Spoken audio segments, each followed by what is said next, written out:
lost my son less than 6 months ago. I've also lost my husband 12 years ago, almost 13. I've lost my mother, my father.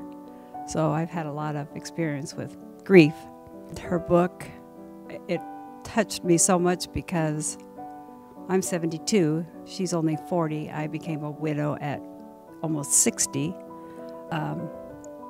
But the book just blew me away. I just thought it was absolutely wonderful. Every chapter, I read it in like a day.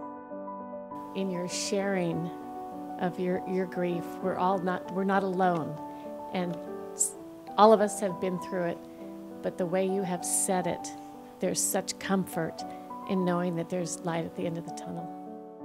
It was just brilliantly written, and I just think it was spot on in so many ways on a journey of what you do to recover and being intentional about life, and it just touched me dearly. And beyond just the grief piece, something I struggle with as a woman and I see other women struggle with is just to be able to feel and not have to push through and just to be where we're at when we're there. And I have no doubt that this book has already touched millions of souls and will continue to reach many more.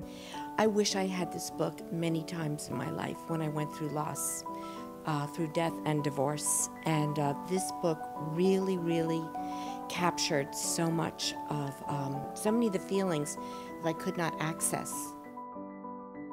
And I read your book thinking that there's someone else who made it, and maybe I can too, and it's how I might want to be.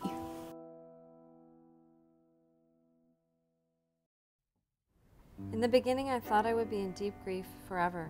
I thought surely as deeply as I loved Richard, I would be lost in sorrow. Now looking back, I clearly have learned differently. I will miss Richard for the rest of my life, and the longing will remind me to stay awake and present. Love is what has carried me into my suffering.